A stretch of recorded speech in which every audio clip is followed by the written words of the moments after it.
దేవుని పరిశుద్ధ నామమునకు మహిమ కలుగునుగాక. చేరవచ్చిన మీ అందరికీ మన ప్రభువును రక్షకుడైన యేసుక్రీస్తు శ్రేష్టమైన నామములో ప్రత్యేకమైన వందనాలు తెలియజేస్తున్నాను. కొద్ది నిమిషాలు దేవుని యొక్క వాక్యాన్ని దేవుని వాక్యపు వెలుగులో పరిశుద్ధాత్మ దేవుని సహాయంతో నేర్చుకోవడానికి ప్రయత్నించేద్దాం. మనము ఎఫెసీయులకు రాసినటువంటి పత్రికను మనం ధ్యానం చేస్తూ ఉన్నాం. 4వ అధ్యాయము 1 నుండి 7 వచనాల వరకు ఉన్న వాక్య భాగాన్ని నేను చదువుతున్నాను. కాబట్టి మీరు సమాధానమను బంధము చేత ఆత్మ కలిగించు ఐక్యమును కాపాడుకొనుటయందు శ్రద్ధ కలిగిన వారై దీర్ఘశాంతముతో కూడిన సంపూర్ణ వినయముతోనూ సాత్వికముతోనూ నడుచుకునవలనని ప్రభువును బట్టి ఖైదీనైన నేను మిమ్మును బతిమాలుకొనుచున్నాను. శరీరం ఒక్కటే, ఆత్మయు ఒక్కడే. ఆ ప్రకారమే మీ పిలుపు విషయమై ఒక్కటే నిరీక్షణ యందుంటుటకు పిలువబడితిరి. ప్రభువు ఒక్కడే, విశ్వాసం ఒక్కటే, బాప్తిస్మం ఒక్కటే, అందరికీ తండ్రి అయిన దేవుడు ఒక్కడే. ఆయన అందరికి పైగా ఉన్నవాడై అందరిలోనూ వ్యాపించి అందరిలో ఉన్నాడు. అయితే మనలో ప్రతి వానికిని క్రీస్తు అనుగ్రహించు వరము యొక్క పరిమాణము చొప్పున కృప ఇయ్యబడినో. తలల వంచి ప్రార్థన చేద్దాం. ప్రేమ కలిగిన మా ప్రియ పరలోకపు తండ్రి, మీ శ్రేష్టమైన ఘనమైన మహోన్నతమైన నామమునకు వందనాలు, స్తోత్రం చెల్లిస్తున్నాం. ప్రభా, అద్వితీయ సత్యదేవుడవు, ఆరాధనకు యోగ్యుడైన గొప్ప దేవుడా, మీకు స్తోత్రాలు. ఇంతవరకు మేమందరము మీ సన్నిధిలో చేరి స్తుతించి ఆరాధించి మహిమపరచడానికి మీరు మాకు చూపిన కృపను బట్టి మీకు వందనాలు. ప్రభా, ఈ సమయంలో కొద్ది నిమిషాలు మీ వాక్యాన్ని మేము నేర్చుకోవడానికి మీ పాద సన్నిధికి మేము వస్తుండగా మీ వాక్యము ద్వారా మాతో మాట్లాడండి. మీ వాక్యమే మమ్మలను బ్రతికిస్తుంది, మీ వాక్యమే మమ్మలను జీవింపచేస్తుంది. మీ వాక్యము మా ఆత్మీయ జీవితాన్ని ఎక్కడ సరిదిద్దుకోవాలో సరిచేసుకోవాలో మీ వాక్యం మాకు సహాయపడుతుంది కనుక మీ వాక్యము ద్వారా మమ్మలను హెచ్చరించి ప్రోత్సహించి బలపరిచి మీరు మాత్రమే మాట్లాడి మీ నామానికి మహిమ తెచ్చుకొనుమని యేసయ్య నామములో ప్రార్థించి వేడుచున్నాను మా పరమ తండ్రి, ఆమేన్. చదవబడిన వాక్య భాగంలో మనము ఎఫెసీ పత్రికను ధ్యానిస్తూ ఉన్నప్పుడు మొదటి నుండి కూడా ఎన్నో ఆత్మీయ పాఠాలు మనం నేర్చుకుంటున్నాం. మొదటి 3 అధ్యాయాల్లో కూడా అపోస్తలుడైనటువంటి పౌలు గారు సిద్ధాంతపరమైనటువంటి బోధను అని చేశాడు. ఎలాంటి సిద్ధాంతమైనటువంటి బోధన చేశాడంటే, మనము కృపచేత రక్షింపబడ్డాము, జగత్తు పునాది వేయబడక మునిపే దేవుడు మనలను అనాది కాల సంకల్పములో తల్లి గర్భములో పిండ కాకమునిపే దేవుడు మనల్ని ఏం చేశాడు? ఎన్నుకున్నాడు.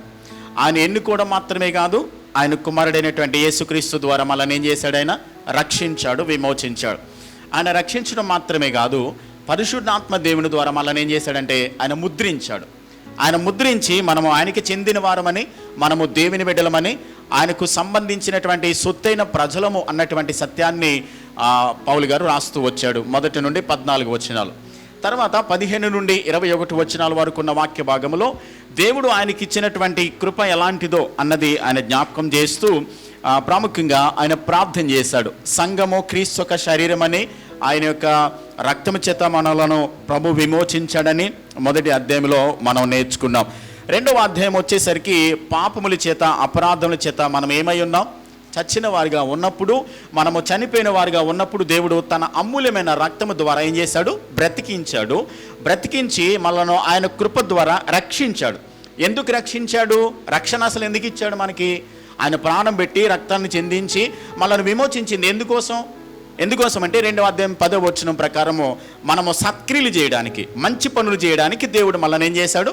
రక్షించుకున్నాడు అని మనం నేర్చుకున్నాం. తర్వాత మనము 11వ వచనం నుండి 22వ వచనం వరకు కూడా 2వ అధ్యాయంలో మనము యూదులు యూదేతరులు అనేటువంటి వాళ్ళు భేదాభిప్రాయాన్ని కలిగి ఉన్నారు. అయితే పౌలు గారు ఏమన్నాడంటే, యూదుడని కానీ అన్యుడని కానీ ఏమాత్రం భేదం లేనే లేదు.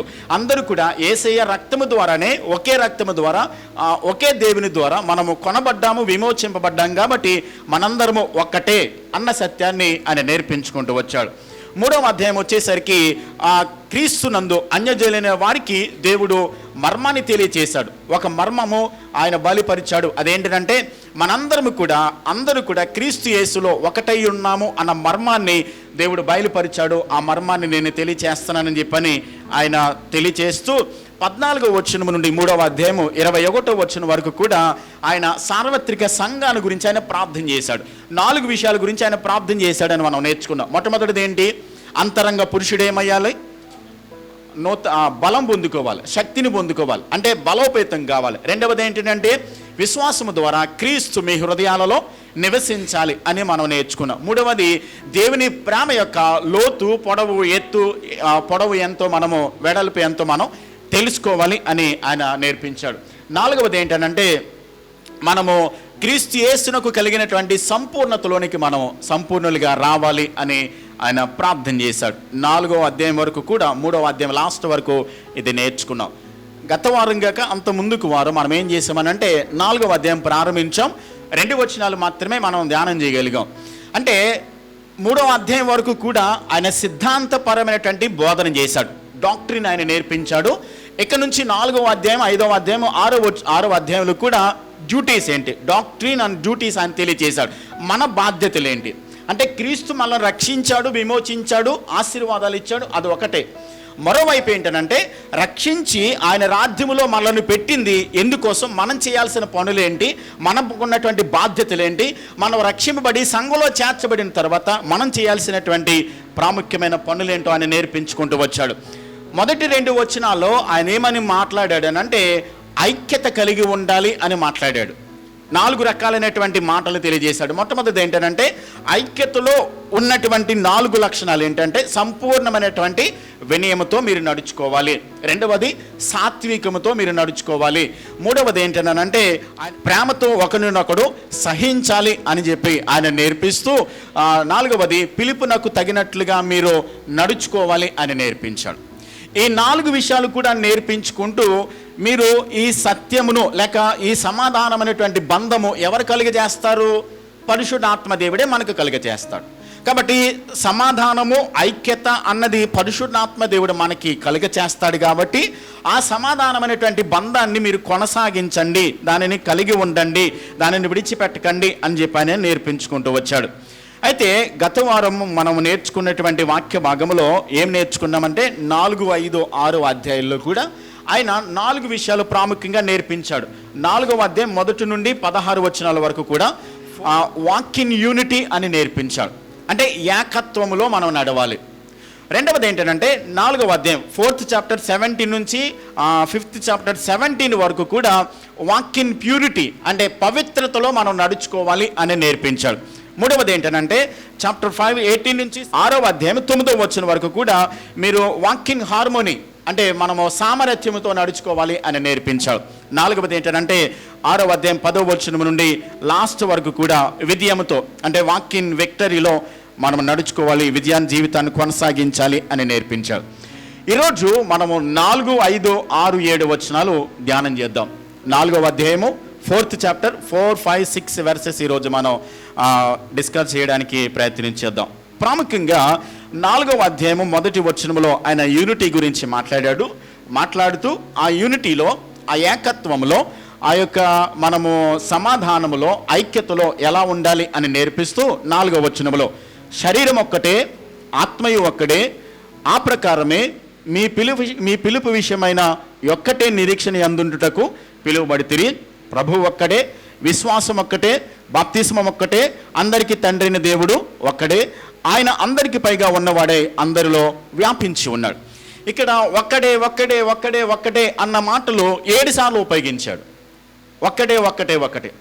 ఇక్కడ 2 భాగాలు కనబడుతున్నాయి మరలా ఇందులో. ఎలాగనంటే మొట్టమొదటిగా శరీరము ఒక్కటే, ఆత్మయు ఒక్కడే. ఇక్కడ ఒక్కడే అన్న మాట 3 సార్లు ఉపయోగించబడింది. ఆత్మ ఒక్కడే, ప్రభువు ఒక్కడే, అందరికీ తండ్రి అయిన దేవుడు ఒక్కడే. ఆత్మ ఒక్కడే, ప్రభువు ఒక్కడే, ఆత్మ ఒక్కడే. తర్వాత మిగతా విషయాలు మాట్లాడుతూ శరీరం ఒక్కటే, బాప్తిస్మం ఒక్కటే, విశ్వాసం ఒక్కటే, నిరీక్షణ ఒక్కటే. ఒక్కటే అనేది 4 సార్లు ఉపయోగించబడ్డాయి. ఒక్కడే అన్న మాట 3 సార్లు ఉపయోగించబడ్డది. ఏ సందర్భాల్లో ఉపయోగించబడ్డది? ఆత్మకు ఒక్కడే అనే మాట ఉపయోగించబడింది, ప్రభువు ఒక్కడే అనే మాట ఉపయోగించబడింది, మూడవది తండ్రి అయిన దేవుడు కూడా ఒక్కడే. అంటే ట్రినిటీ మనకి ఇక్కడ కనబడతా ఉంది. తండ్రి అయిన దేవుడు, పరిశుద్ధాత్మ దేవుడు, యేసుక్రీస్తు దేవుడు. ఈ 3 వ్యక్తులు కూడా ఒక్కడే అని ఆయన మాట్లాడుతున్నాడు. చూడండి, తండ్రి అయిన దేవునిలో, కుమారుడైనటువంటి యేసుక్రీస్తులో, పరిశుద్ధాత్మ దేవునిలోనూ కూడా ఏకత్వం కనబడుతుంది. వాళ్ళ 3లో ఏం కనబడతా ఉంది? ఒక్కటే, ఏకత్వం, ఐక్యత కనబడుతుంది. కాబట్టి త్రిత్వములో ఉన్నటువంటి ముగ్గురు వ్యక్తుల్లోనూ కూడా ఏకత్వం అలాగైతే కనబడుతుందో, ఆయనను నమ్మిన మనమందరిలోనూ కూడా సంఘముగా మనలో ఏముండాలని నేర్పిస్తున్నాడు? యూనిటీ ఉండాలి, ఏకత్వం ఉండాలి, ఒకే భావాన్ని కలిగి ఉండాలి అని ఆయన నేర్పిస్తూ ఉన్నాడు. కాబట్టి ఇక్కడ శరీరం ఒక్కటే, ఆత్మ ఒక్కటే. శరీరం అంటే ఏంటి? శరీరం అంటే ఏంటి? ఇప్పుడు ఆత్మ ఒక్కడే అని అన్నాము. ఆత్మ అంటే ఆత్మలో ఏముంటుంది? జీవం ఉంటుంది. ఓకే, ఆత్మలో జీవం ఉంది కాబట్టి, అంటే మన శరీరంలో జీవం ఉంది కాబట్టి పైకి శరీరం కనబడుతుంది, మన లోపల ఆత్మ ఉంది. అయితే ఇప్పుడు ఆత్మ ఒక్కడే, శరీరం ఒక్కటే అనేంటి ఇక్కడ మాట్లాడుతున్నప్పుడు, శరీరం అనగా క్రీస్తు యొక్క శరీరము. క్రీస్తు శరీరం అంటే ఎవరు? సంఘమే ఆయన యొక్క శరీరం. శరీరము అని అంటే యేసుక్రీస్తు యొక్క శరీరము సంఘానికి పోల్చబడింది. ఇప్పుడు సంఘానికి శిరస్సు ఎవరు? యేసుక్రీస్తు. సంఘానికి శిరస్సు యేసుక్రీస్తు కాబట్టి ఆయన శరీరం అని చెప్పబడుతున్న మనందరము కూడా దేవుని యొక్క సంఘము, ఆయన శరీరం అని పోల్చబడుతుంది. ఇప్పుడు సంఘము ఒక్కటే అని చెప్తున్నప్పుడు, శరీరము ఒక్కటే అని మాట్లాడుతున్నప్పుడు, ఆయనలో ఉన్నటువంటి ఆత్మ కూడా ఎంతమంది ఉన్నారు? ఒక్కడే ఉన్నారు. ఆత్మ ఒక్కడే. కాబట్టి ఆత్మదేవుడు మనలో ఉన్నాడు. సంఘం అనేటువంటి పిలువబడుతున్న శరీరం అందరము మనము ఒక్కటే. అంత మాత్రమే కాదు, తండ్రి అయిన దేవుడు కూడా ఒక్కడే. తండ్రి అని పిలుస్తున్నప్పుడు మనమందరము కూడా ఆ పరలోకపు తండ్రికి సంబంధించినటువంటి వ్యక్తులు. మనల్ని కన్నదెవరు? పరలోకపు తండ్రి. మనము ఏ కుటుంబానికి సంబంధించిన వాళ్ళం? పరలోకపు తండ్రికి సంబంధించిన వాళ్ళం. ఏ తండ్రి అయితే మనల్ని కన్నాడో, ఏ తండ్రి చేత అయితే మనం పిలువబడ్డామో, ఏ తండ్రి అయితే మనల్ని విమోచించాడో, ఆ తండ్రికి సంబంధించిన బిడ్డలు మనందరం కూడా. కాబట్టి ఆయన బిడ్డలమని చెప్పుకుంటున్న మనమందరము కూడా మనలో ఐక్యత, సంపూర్ణ వినయం కావాలి, సాత్వికం కావాలి, ఒకరినొకడు ప్రేమతో సహించుకోవాలి, దీనత్వం కలిగి ఉండాలి అని చెప్పని దేవుని వాక్యం మనకి స్పష్టంగా నేర్పిస్తూ ఉంది. ఒక్క మాట నేను జ్ఞాపకం చేస్తాను. ఇక్కడ 4వ అధ్యాయంలో ఆయన ఏమని మాట్లాడాడనంటే, ఐక్యతను కాపాడవలనని, కాపాడుకున్నటకు శ్రద్ధ కలిగిన వారే ఉండాలి. అంటే ఐక్యత ప్రభు మనకి ఇచ్చాడు. ఐక్యతను సంఘంలో దేవుడు స్థిరపరిచాడు. ఆ ఐక్యతను మనమందరం కూడా ఏం చేయాలనంటే కాపాడాలి. ఐక్యతను కాపాడాలి, ఐక్యతను కాపాడుకుంటూ ఉండాలి. చూడండి, మనము ఐక్యత అనేది ఎక్కడ ప్రారంభించబడింది? త్రిత్వంలో ఉందని మనం నేర్చుకున్నాం. త్రిత్వ దేవునిలో ఐక్యత ఉంది. ఆయన సంఘంలో కూడా ఐక్యత ఉండాలి. ఐక్యత దేవుడు సంఘంలో అనుగ్రహించాడు. ఐక్యతను సంఘంలో మనమందరం కూడా దానిని కాపాడాలి అని చెప్పని దేవుని వాక్యం చెప్తుంది. ఐక్యత లేకోకుండా ఉండడానికి సాతాను ఏం చేస్తాడనంటే, వాని యొక్క ఉద్దేశం ఏంటి? ఐక్యత లేకుండా చేయడం. ఈ ఎఫెసీ పత్రిక రాయడానికి గల ప్రాముఖ్యమైన ఉద్దేశం ఏంటో తెలుసా అండి? వారి మధ్య ఐక్యత లేదు, సమాధానం లేదు. భార్యకు భర్త మధ్య, కుటుంబాల మధ్య, పిల్లలకు తల్లిదండ్రుల మధ్య, దాసునికి యజమానుల మధ్య ఇలాంటి భేదము ప్రయాలు, విభేదాలు ఉన్నాయి. అందుకని ఆయన ఏమని చెప్తుంటానంటే 4వ అధ్యాయం నుంచి మీరు ఐక్యత కలిగి ఉండండి, ఐక్యతను కాపాడుకోనండి అని చెప్పని ఆయన నేర్పిస్తున్నాడు. ఆది నుండి కూడా సాతాను చేసేటువంటి పని ఏంటంటే ఐక్యతను పోగొట్టి, ఐక్యతను తొలగించేసి సమాధానం లేకుండా చేయడమే వాడి ప్రాముఖ్యమైన ముఖ్య ఉద్దేశం. అవ్వమ్మ ఒంటరిగా ఉన్నప్పుడు ఏం చేశాడు? అవ్వమ్మ దగ్గరికి వచ్చి ఏం చేశాడు? శోధించాడు. శోధించి పండు తినే విధంగా శోధించి, ఆమె తిన్న తర్వాత పట్టుకుని వెళ్ళి ఎవరికి ఇచ్చింది? ఆమె తన భర్త అయినటువంటి ఆదాముకి ఇచ్చింది. అంటే ఒంటరిగా ఉన్నప్పుడు సాతాను ఏం చేస్తాడంటే శోధనకు మనల్ని గురి చేస్తాడు.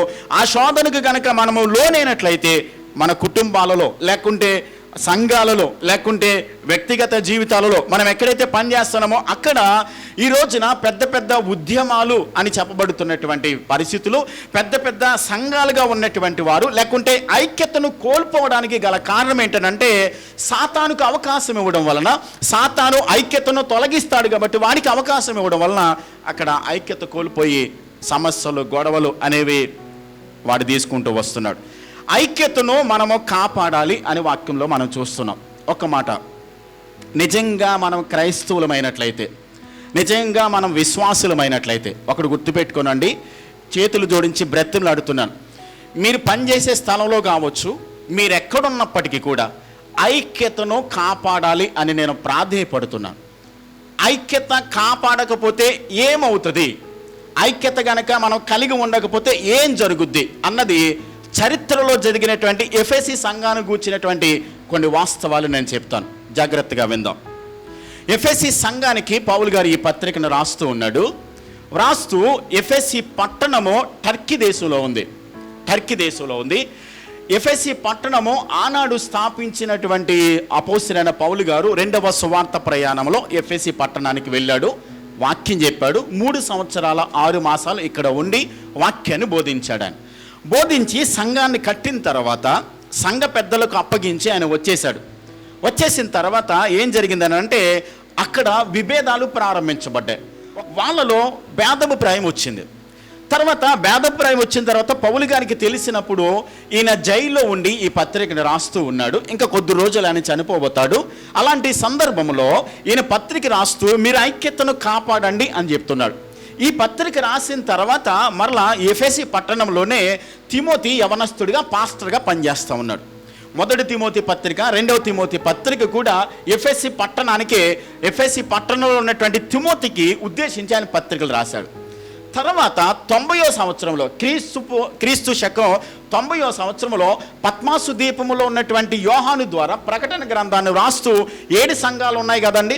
ఎఫెసీ పట్టణం, స్ముర్న, పెర్గము, సార్దీసు, ఫిలదెల్ఫియా, లవోదికేయ, ఈ 7 సంఘాలు ఉన్నాయి కదా.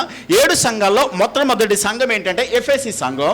ఆ ఎఫెసీ సంఘానికి కూడా అపోస్తలుడైనటువంటి యోహాను గారు పద్మాసు ద్వీపంలో నుండి ప్రకటన గ్రంథాన్ని రాస్తూ పత్రిక రాశాడు. పత్రిక రాసిన తర్వాత ఏమైందనంటే ఐక్యతను కాపాడుకోనండి, ఐక్యత కలిగి ఉండండి అని చెప్పని రాసిన తర్వాత ఎఫెసీ పట్టణం ఎంత స్ట్రాంగ్ కలిగినటువంటి సంఘం అంటే టర్కీ దేశంలో ఉన్నటువంటి ఎఫెసీ సంఘము ద్వారా ఆసియా ఖండం అంతా కూడా సువార్త ప్రకటించడానికి కారణమైంది ఎఫెసీ సంఘం. అంటే ఆసియా ఖండంలో, యూరప్ ఖండంలో, ప్రపంచ దేశాలన్నిటికీ కూడా సువార్త ప్రకటించడానికి చాలా ప్రాముఖ్యమైన బాధ్యత తీసుకున్నటువంటి సంఘం ఎఫెసీ సంఘం.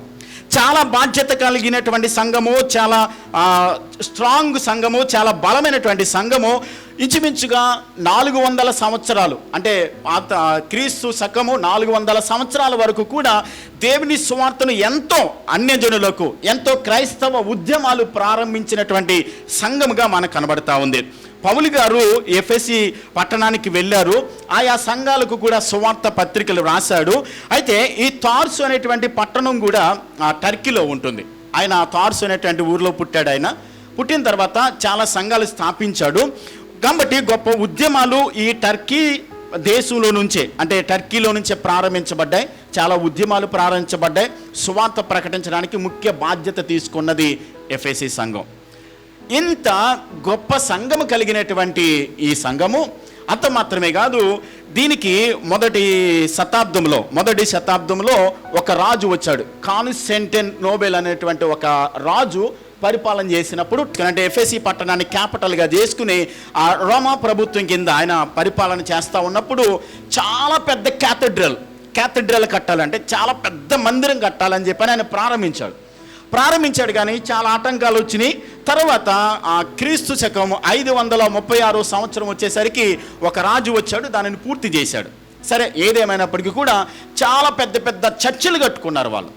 ఎఫెసీ పట్టణంలో చాలా పెద్ద పెద్ద చర్చిలు కట్టుకున్నారు. చాలా క్రైస్తవ ఉద్యమాలు ప్రారంభించారు. ప్రపంచ దేశాలకు సువార్త ప్రకటించడానికి ప్రాముఖ్యమైన బాధ్యత తీసుకున్నది ఎఫెసీ సంఘం.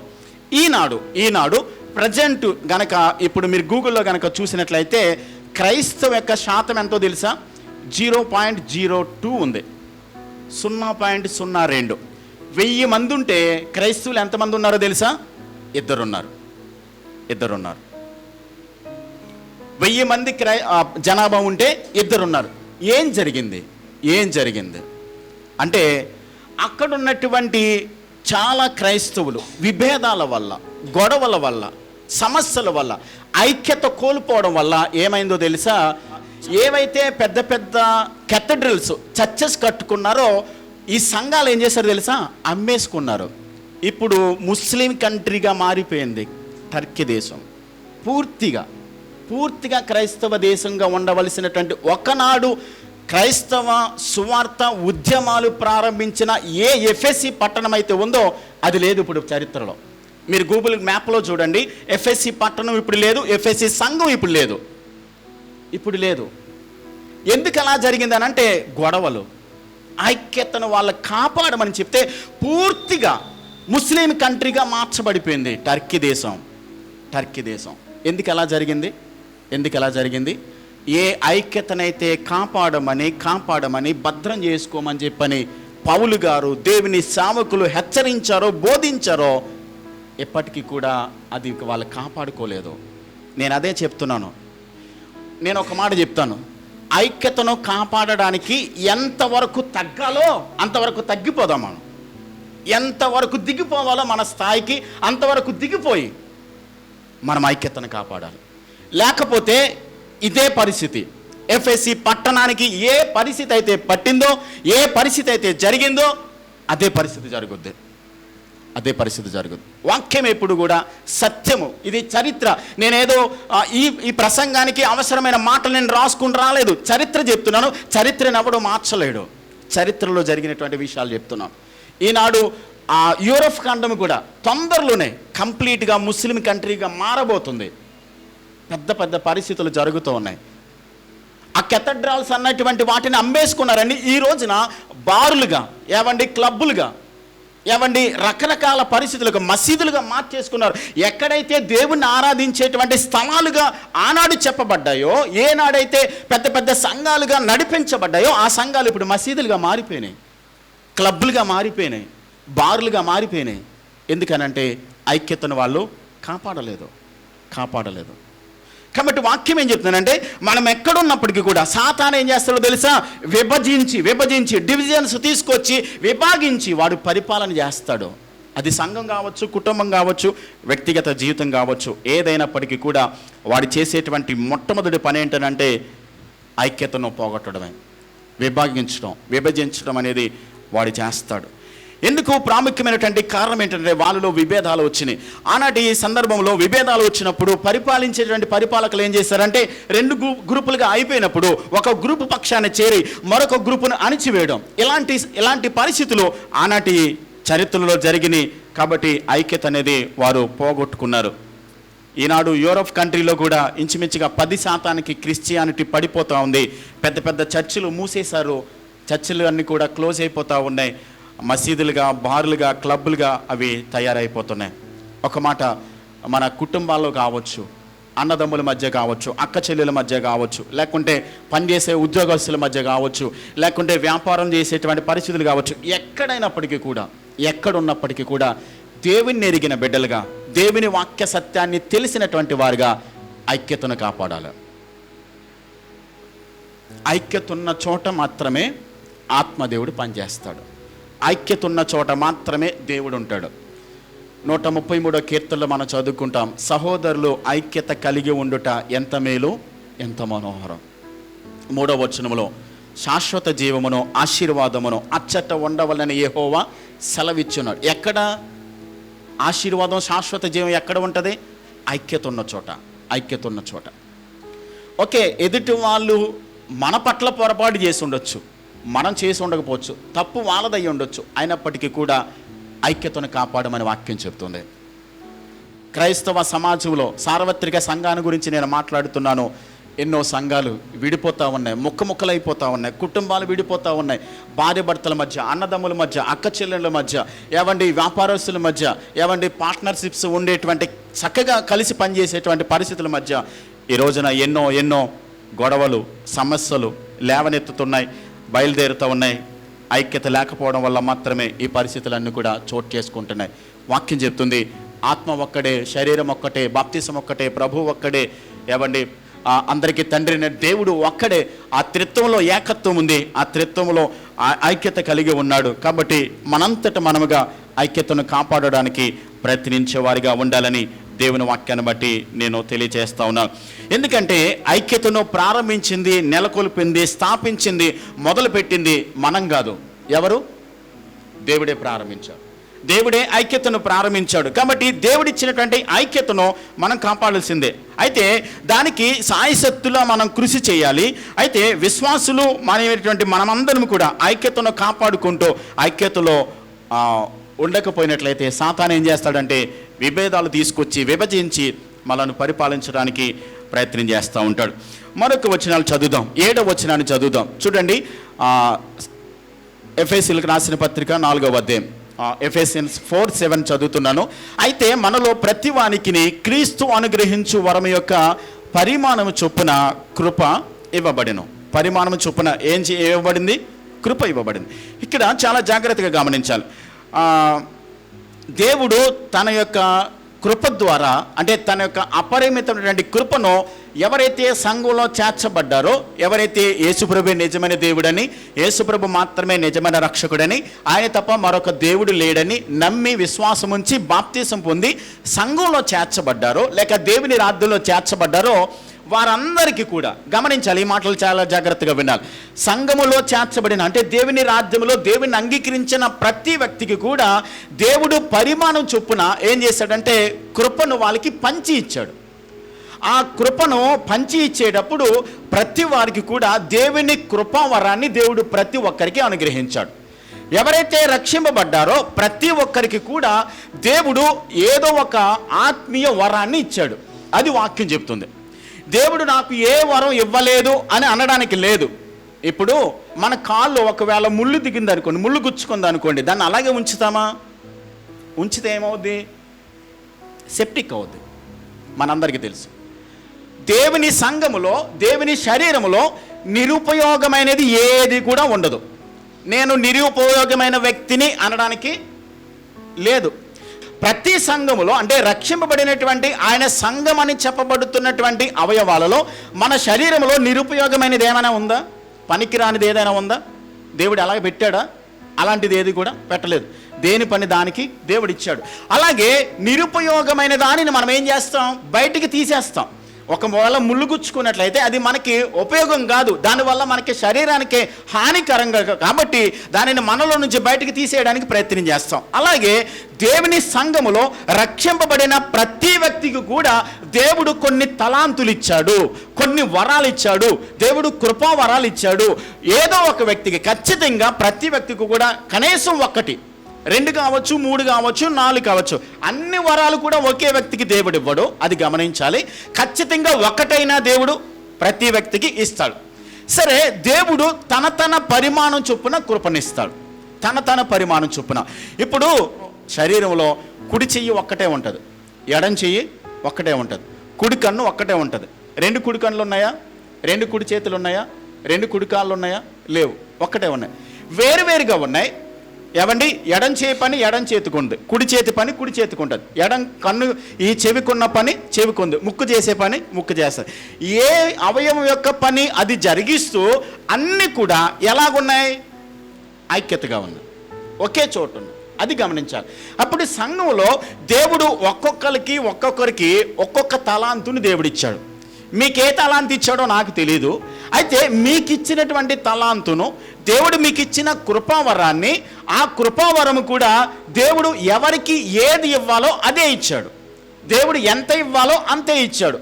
అలా ఇచ్చినప్పుడు మనం గమనించాలి, సంఘంలో చేర్చబడిన మనందరము కూడా ఆయనకేంటి అలాంటి వరం ఇచ్చాడు అని అనకూడదు, ఆయనకేంటి అంత ఇచ్చాడు అని అనకూడదు, ఆయన నాకేంటి ఇవ్వాల్సిన దానిని నాకు ఇవ్వకోకుండా వాళ్ళకి ఇచ్చాడేంటి అని అనకూడదు. ఇచ్చింది ఎవరు?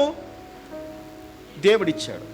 కాబట్టి ఇచ్చింది ఆయనది. కాబట్టి ఎవరు కెపాసిటీని బట్టి, ఎవరి స్తోమతను బట్టి, ఎవరి క్యాపబిలిటీని బట్టి, ఎవరి సామర్థ్యాన్ని బట్టి దేవుడు ఎవరికి ఏది ఇవ్వాలో, ఎంత ఇవ్వాలో అంతే ఇస్తాడు. ఇచ్చిన దానిని బట్టి ఇచ్చుకున్నటువంటి ప్రతి ఒక్కరు, పొందుకున్న ప్రతి ఒక్కరు కూడా ఆ సంఘములో లేక దేవుని యొక్క శరీరములో క్షేమాభివృద్ధి చెందడం కొరకు ప్రతి తలాంతును కూడా ప్రతి ఒక్కరు దేవుని పని కొరకు ఏం చేయాలి? దానిని వినియోగించాలి. ఇప్పుడు ఇంకొక మాట నేను జ్ఞాపకం చేస్తాను. యేసు ప్రభు మత్తయి సువార్త 25వ అధ్యాయంలో తలాంతులు గూర్చిన ఉపమానం చెప్పాడు. ఒకడికి ఎన్ని ఇచ్చాడు? 5 ఇచ్చాడు. మరొకడికి 2 ఇచ్చాడు. మరొకడికి 1 ఇచ్చాడు. ఇప్పుడు 5 నాకెందుకు ఇవ్వలేదని 2 తీసుకున్నవాడు అడగడానికి లేదు.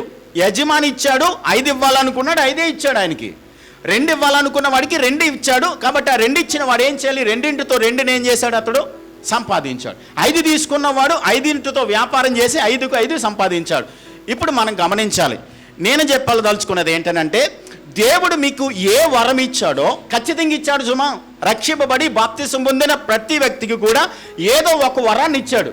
అదేంటో నాకు తెలియదు. మీరేం చేయాలంటే ఆ వరం ఏంటి, ఆ దేవుడిచ్చినటువంటి కృపావరం ఏంటో దేవుని దగ్గర మీరు అడగాలి. తెలుసుకోవడానికి పద్ధతులు ఏంటో ఆఖరిలో చెప్తాను నేను. అయితే దేవుడు మీకు ఇచ్చిన దానిని కనుక మీరు గమనించకపోతే, ఒక్కటి తీసుకున్న వాడు ఏం చేశాడు? భూమిలో పాతి పెట్టాడు. ఒక్క మాట గుర్తుపెట్టుకోనండి, ఆయన వరం ఇచ్చాడు, ఖచ్చితంగా లెక్క అడుగుతాడు సుమా. మీకు ఇచ్చిన వరాన్ని, మీకు ఇచ్చిన తలాంతును, దేవుడు మీకు ఇచ్చిన కృపావరాన్ని వినియోగించకపోతే ఖచ్చితంగా యజమాని లెక్క అడుగుతాడు. 5 ఇచ్చిన వాడిని లెక్క అడిగాడా లేదా? 2 ఇచ్చిన వాడికి లెక్క అడిగాడా లేదా? 1 ఇచ్చిన వాడికి కూడా ఏం చేశాడు? ఏం చేసావురా అని అడిగితే వాడు ఏం చేశాడు? వాడు ఏం చెప్పాడు? భూమిలో పాతి పెట్టాను అన్నాడు. అంటే వాడికి ఇచ్చిన వరం ఏంటో, వాడికి ఇచ్చినటువంటి తలాంతు ఏంటో వాడికి అర్థం కాలేదు, గమనించలేదు. వాడికి ఇచ్చినటువంటి విలువైన వరం ఏంటో గుర్తించకపోతే ఏం చేస్తాడు? భూమిలో పాతి పెట్టాడు. తర్వాత యజమాని వచ్చిన తర్వాత ఏం చేస్తాడు? లెక్క అడుగుతాడు. గమనించండి, ఇక్కడ కూర్చుని వాక్యం వింటున్న ప్రతి ఒక్కరికి కూడా, రక్షింపబడిన ప్రతి వ్యక్తికి కూడా దేవుడు ఏదో ఒక వరాన్ని ఇచ్చాడు, ఇవ్వకుండా లేడు. కాబట్టి అది గమనించాలి. దేవుడు నాకేం వరం ఇచ్చాడు? ఒకవేళ మీకు పాటలు పాడే వరం ఇచ్చాడేమో, లేకుంటే వాక్యం చెప్పే వరం ఇచ్చాడేమో, లేకుంటే బోధించే వరం ఇచ్చాడేమో, స్వస్థపరిచే వరం ఇచ్చాడేమో, వివేచన వరం ఇచ్చాడేమో, నాకు తెలియదు.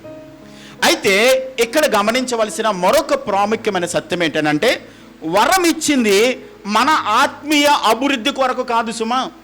మన ఆత్మీయ అభివృద్ధి కొరకు కాదు, సంఘం యొక్క క్షేమాభివృద్ధి కొరకు. ఇప్పుడు స్వస్థపరిచే వరం ఇచ్చాడు అనుకోండి, ఉదాహరణకి సపోజ్ నాకు ఇచ్చాడు అనుకుందాం, స్వస్థపరిచే వరం ఇచ్చాడు అనుకుందాం. నేను ఆత్మీకంగా అభివృద్ధి చెందడానికి స్వస్థత వరం కాదు.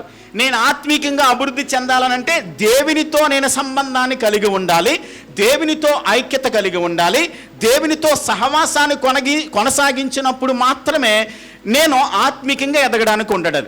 ఆత్మీకంగా ఎదుగుతూ దేవుడు నాకు ఇచ్చిన స్వస్థత వరాన్ని ఎవరైనా బలహీనంగా ఉంటే వారి కొరకు ప్రార్థన చేసి స్వస్థపరచాలి. డబ్బుల కోసం కాదు,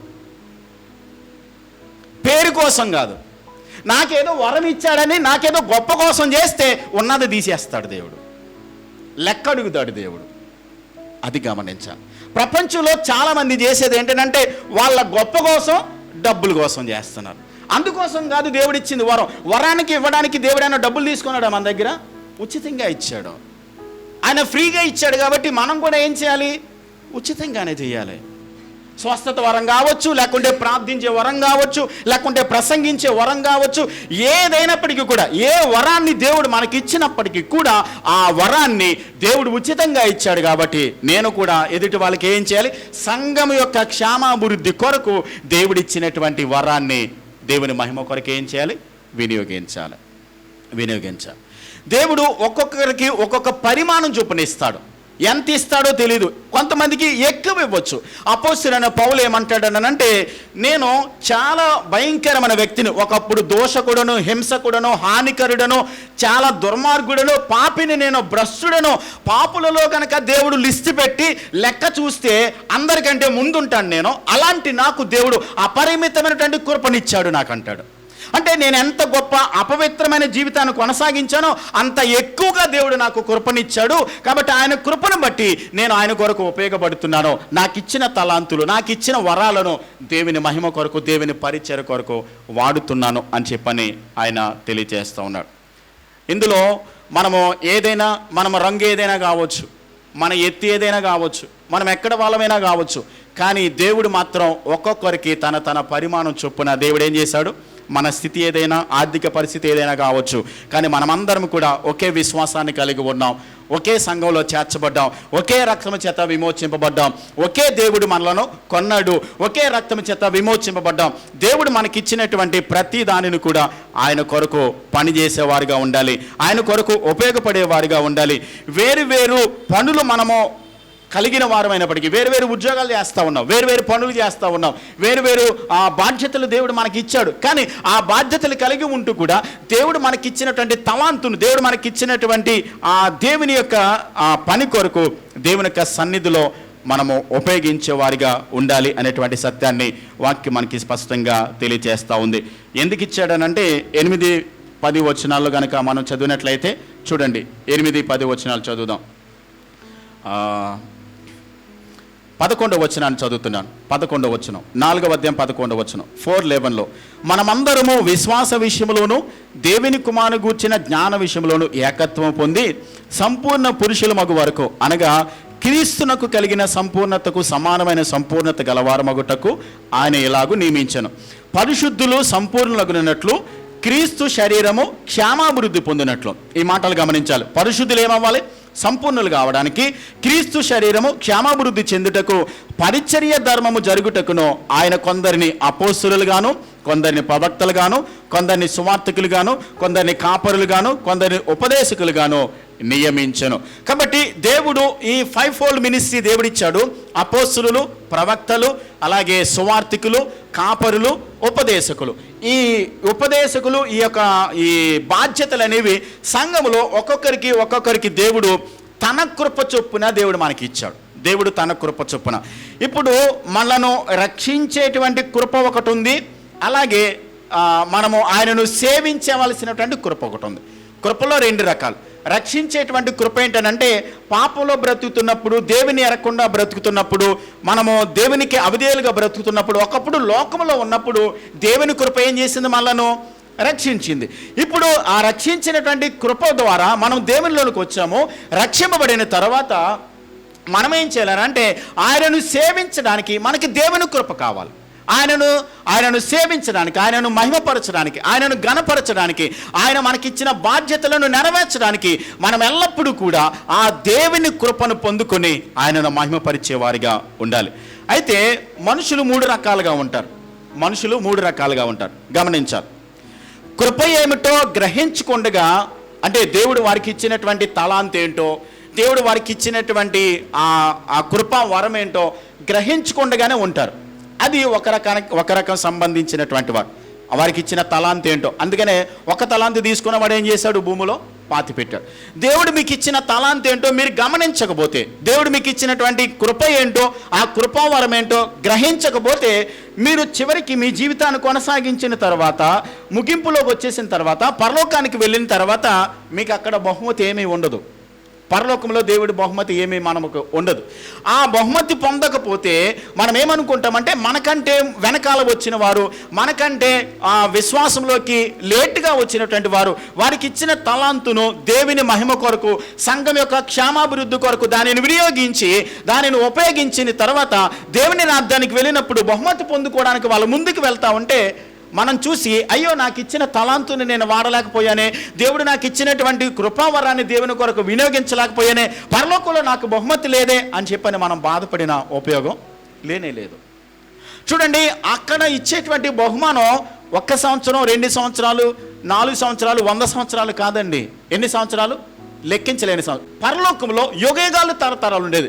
ఆ పరలోకంలో పొందబోయేటువంటి ఆ బహుమానాన్ని పొందుకోవడానికి దేవుడు భూమి మీద మనకిచ్చినటువంటి వరాన్ని, అంటే తలాంతును, దేవుడిచ్చినటువంటి ఆ కృపావరాన్ని ప్రభు కోసం మనం వినియోగించినప్పుడు పరలోకంలో దేవుడు మనకి ఇస్తాడు.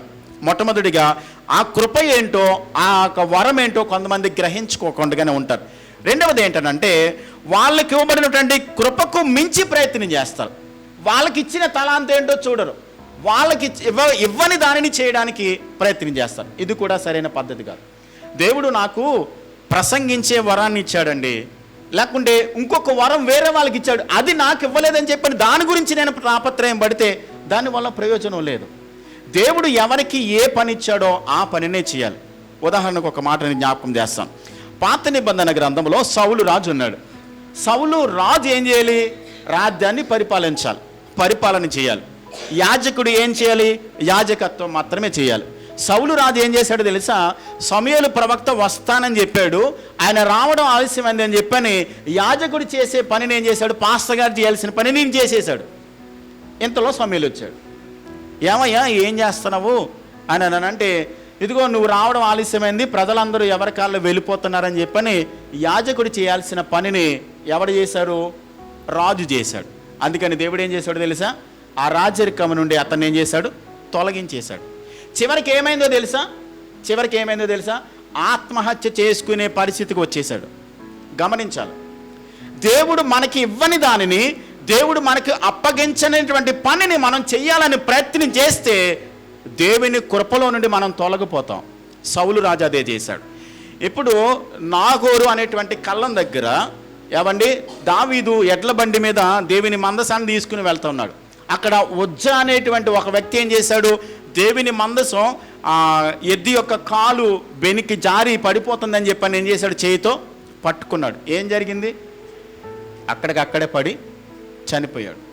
ఏమండి పడిపోతున్న దానిని పట్టుకోవడం తప్పంటారా చెప్పండి? తప్పు కాదు. మన మన మన మన మీనింగ్ ప్రకారం, మన యొక్క ఆలోచన ప్రకారం. కానీ ఎవరి పని వాళ్ళే చేయాలి. అతని పని కాదు. యాజకుడు మాత్రమే, కహతీలు మాత్రమే మందసాన్ని పట్టుకోవాలి, మందసాన్ని మోయాలి. కానీ అతడు పట్టుకున్నాడు, అక్కడే పడి చనిపోయాడు. దేవుడు మనకి ఏ తలాంతు ఇచ్చాడో గమనించకపోవడం ఒక పని అయితే, మనకి ఇవ్వని దానికోసం మనం ప్రాకులాడడం, పని చేయడం, అది రెండవ ఎక్స్ట్రీమ్ పని. చేయకూడదు. మనకి ఏ తలాంతు ఇచ్చాడో, ఏ పని ఇచ్చాడో, ఏ బాధ్యత ఇచ్చాడో అదే చేయాలి. కాబట్టి ఇవి మనం గమనించవలసిన బాధ్యత. మూడవది ఏంటంటే, దేవుడిచ్చిన కృపను పరిపూర్ణంగా గ్రహించకపోవడం కూడా. దేవుడు మనకి ఏది ఇచ్చాడో పరిపూర్ణంగా గ్రహించకపోవడం మొట్టమొదటిది, దానిని వినియోగించకపోవడం. రెండవది ఇవ్వని దానికోసం ప్రయాసపడడం. మూడవది దేవుడు నాకు ఇచ్చాడేందో అది గ్రహించకపోవడం కూడా అది మరొక ఎక్స్ట్రీమ్ పని. కొన్ని ప్రాముఖ్యమైన విషయాలు చెప్తాను. వరాలు అందరికీ ఒకే రకమైన వరాలు ఇవ్వబడవు, కానీ ఒకే ప్రభు నుండి ఇవ్వబడ్డాయి. అవి ప్రభు నుండే మనకి ఇవ్వబడ్డాయి. అందరికీ ఒకే వరాన్ని ఇవ్వడు, వేరే వేరే తలాంతులు ఇస్తాడు. అలాగేంటండి, అదేంటండి, ప్రసంగించే వాళ్ళు ఇద్దరు ఉండరా, పాటలు పాడే వాళ్ళు ఇద్దరు ఉండరా? ఉంటారు. కానీ ప్రసంగించేటప్పుడు పద్ధతి పెట్టాడు దేవుడు. ఇప్పుడు ప్రసంగించే వాళ్ళు ఇద్దరు ఉన్నారనుకోండి, ఒకసారి ప్రసంగిస్తారా? ఒకరి తర్వాత ఒకరు ప్రసంగించారు. అలా కాకుండా దేవుడిచ్చిన తలాంతును, దేవుడిచ్చినటువంటి ఆ యొక్క కృపావరాన్ని దేవుని పని కొరకు ఒకరి తర్వాత ఒకరు. దేవుడు మీకు ఇచ్చిన తలాంతు వేరు. ఇంకొక మాట ఏంటంటే, మీకు ఇచ్చిన స్వరాన్ని ఇంకెవ్వరికి లేదు, ప్రపంచంలో ఇంకెవ్వరికి లేదు. మీ స్వరం మీకే ఉంది, దేవుడు మీకు ఇచ్చింది మీకే ఉంది. దేవుడు మీకు ఇచ్చిన తలాంతును, దేవుడు మీకు ఇచ్చిన స్వరాన్ని దేవుని మహిమ కొరకు, దేవుడు మీకు ఇచ్చిన జ్ఞానాన్ని దేవుని యొక్క సువార్త కొరకు, దేవుడు మీకు ఇచ్చిన తలాంతును దేవుని పని కొరకు వినియోగించినప్పుడు ఎవరైతే వారికి ఇచ్చిన పరిమాణం చొప్పున పని చేసుకుంటూ వెళ్తారో ఆ పనికి తగ్గ ప్రతిఫలాన్ని దేవుడు మనకి ఇస్తాడు అన్న సత్యాన్ని దేవుని వాక్యం మనకి స్పష్టంగా తెలియజేస్తోంది. దేవుడిచ్చిన వరం ఏది మనకి ఎలా తెలుస్తుంది? ఈ మాటలు గమనించాలి. దేవుడు నీకు ఇచ్చిన వరం ఏంటి, దేవుడు మీకు ఇచ్చిన తలాంత్ ఏంటి, ఎలా తెలుస్తుంది? మొట్టమొదటిది, దేవునితో మనము సమయాన్ని గడుపుతున్నప్పుడు దేవుడు మనకి ఏదైతే వరాన్ని ఇచ్చాడో అనేది గ్రహించడానికి ఆ వరానికి సంబంధించినటువంటి భారాన్ని, తృష్ణ మీ మనసులో దేవుడు పెడతా ఉంటాడు. దేవుడిచ్చినటువంటి ఆ వరం ఏంటో మీకు తెలియడం కోసం దాని గూర్చినటువంటి భారాన్ని, ఆ తృష్ణ, ఆ తాపత్రయాన్ని ప్రభు మీ మనసులో పెడతాడు. అలాంటప్పుడు మీరు ప్రసంగించాలనేటువంటి వరాన్ని దేవుడు మీకు ఇచ్చాడు అనుకోండి, దేవుని వాక్యాన్ని ఇంకా చదువుతూ ఉన్నప్పుడు కొన్ని సత్యాలు మీకు బయలుపరుస్తూ ఉంటాడు. అందరికీ బయలుపరచకపోవచ్చు. ఇప్పుడు ఎఫెసీ పత్రిక నేను బోధిస్తూ ఉన్నాను. అయితే ఈ 4వ అధ్యాయం చదువుతున్నప్పుడు నాకు బయలుపరచినటువంటి విషయాలు కొన్ని సందర్భాల్లో దేవుడు మీకు బయలుపరచవచ్చు. అలాంటి బయలుపరిచిన విషయాన్ని దేవుడు మీకు బయలుపరుస్తున్నాడంటే దాని అర్థం ఏంటి? ఎదుటి వాళ్ళకి మీరు చెప్పడానికి దేవుడు మీకు వాటిని బయలుపరుస్తూ ఉన్నాడు. కాబట్టి మీకు బయలుపరిచిన విషయాన్ని మీరు ఏం చేయాలి? ఎదుటి వాళ్ళకి మీరు ఏం చేయాలి? బోధించాలి. అంటే అలా బయలుపరిచేటువంటి పరిస్థితి దేవుడు మీకు కలిగిస్తున్నాడంటే దాని అర్థం ఏంటంటే ప్రసంగించే వరాన్ని దేవుడు మీలో పెట్టాడనమాట. అలాంటి తృష్ణ, అలాంటి తాపత్రయం, అలాంటి ఆలోచన ప్రభు మీకు ఇస్తాడు. రెండవది ఏంటంటే సహవాసములో ఉన్నప్పుడు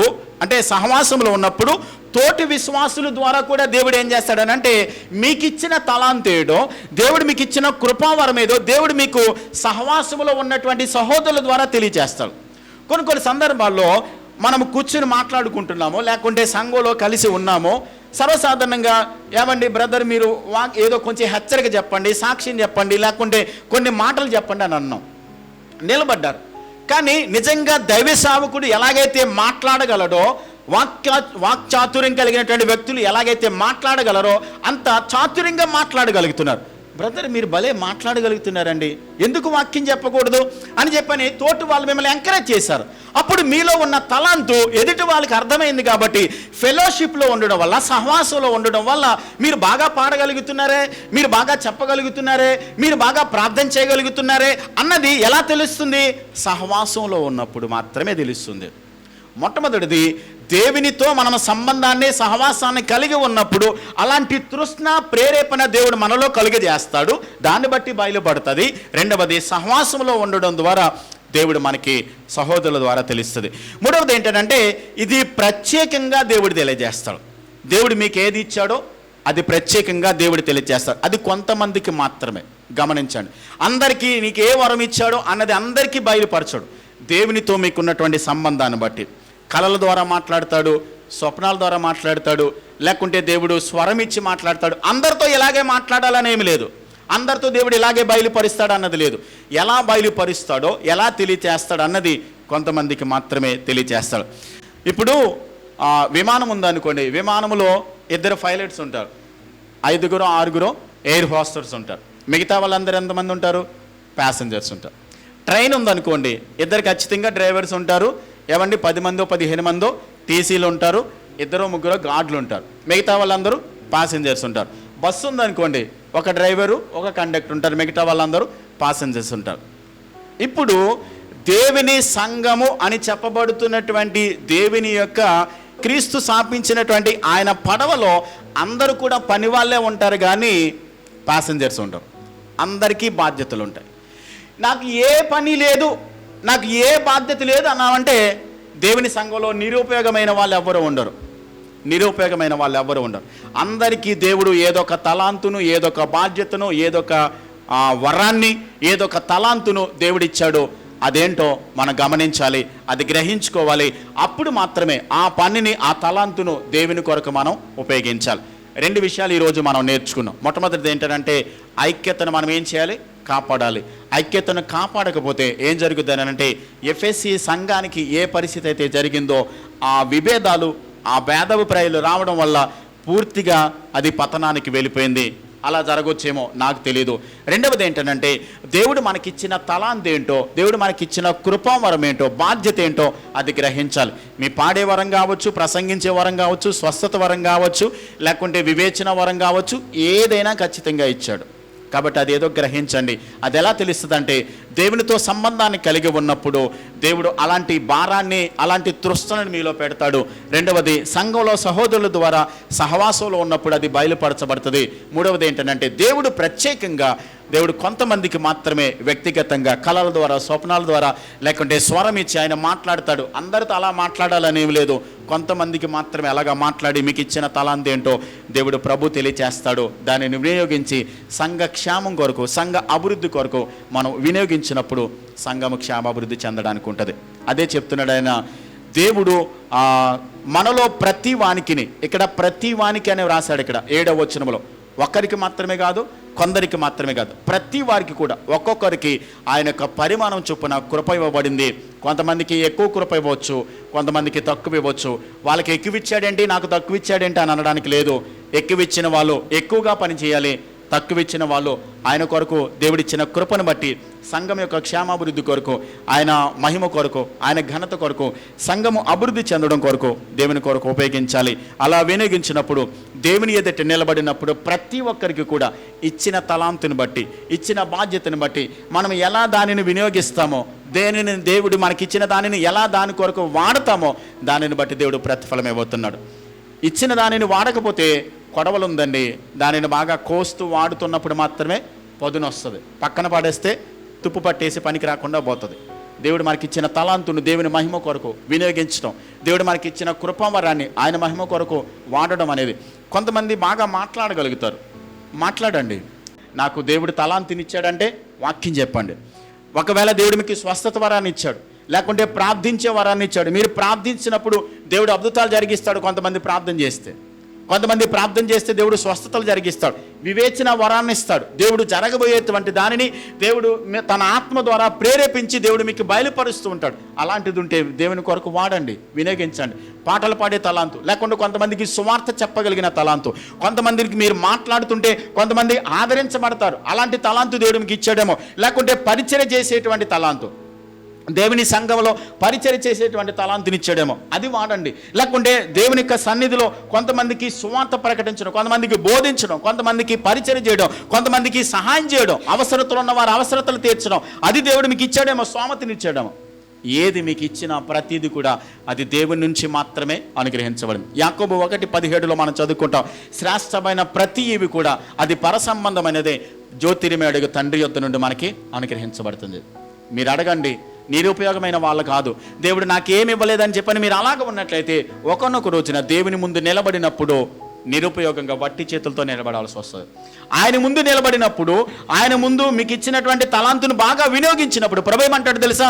భలా నమ్మకమైన మంచి దాసుడా, నీకు ఇచ్చిన దాంట్లో నీవు నమ్మకంగా ఉన్నావు, నీకు బహుమతిని దేవుడు ఇవ్వబోతున్నాడని దేవుడు ఆ రోజున అందరి ముందు కూడా దేవుని సన్నిధిలో, ఆ దూతల ముందు, ఆ పరలోక రాజ్యంలో, ఆ పరిశుద్ధుల ముందులో, అందరి ముందు కూడా దేవుడు గొప్ప బహుమతిని దేవుడు అమ్మబోతున్నాడు. అది పొందుకోవడానికి భూమి మీద ఉండగానే మనం ప్రయత్నించేద్దాం, ఐక్యతను కాపాడుదాం. దేవుడు మనకిచ్చిన తలాంతును ఆయన కొరకు వినియోగించడానికి ప్రయత్నించేద్దాం. అలాంటి కృప దేవుడు మనకి ఇవ్వాలని ప్రార్థన చేద్దాం. తలలో వంచండి, కళ్ళు మొయ్యండి, ప్రార్థన చేద్దాం. చెప్పబడిన వాక్యాన్ని జ్ఞాపకం చేసుకుని, దేవుడు మీకు ఇచ్చిన తలాంతు ఏంటో మీరు వాడకపోతే దేవునికి లెక్క చెప్పాలి సుమా. దేవుడు మీకు ఇచ్చిన తలాంతునేంటో, దేవుడు మీకు ఇచ్చిన ఆ కృపావరం ఏంటో మీకు అర్థం కాకపోతే ప్రభుని అడగండి. ప్రభా, నాకు ఇచ్చిన తలాంతు ఏంటి, నాకు ఇచ్చిన కృపావరం ఏంటి, నాకు ఇచ్చినటువంటి ఆత్మవరం ఏంటి, ప్రభా నాకు బయలుపరచమని ప్రభుని అడగండి. దేవుడు సహాయం చేస్తాడు, బయలుపరుస్తాడు, కృపనిస్తాడు. దేవుడు తన యొక్క మహిమ కొరకు మిమ్మల్ని వాడుకుంటాడు. ఆయన సహాయం ద్వారా ఆయన కొరకు ఉపయోగపడడానికి దేవుడు మీకు కృపనిస్తాడు. ప్రార్థన చేద్దాం. కళ్ళు ముయ్యండి, ఒక్క నిమిషం మీ మనస్సుల్లో ప్రభువును ప్రార్థన చేయండి, దేవుని అడగండి, దేవుడు సహాయం చేస్తాడు.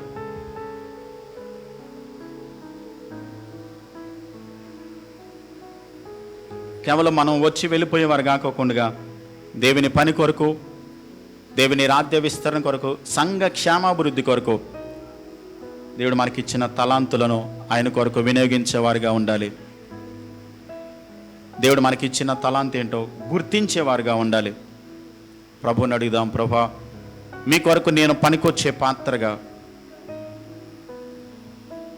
నేను మీకు ఉపయోగపడేటువంటి వ్యక్తిగా నన్ను బలపరచండి. ప్రభా నా జీవితం వాడిపోకముందే నన్ను వాడుకోమని ప్రభువుని అడుగుదాం.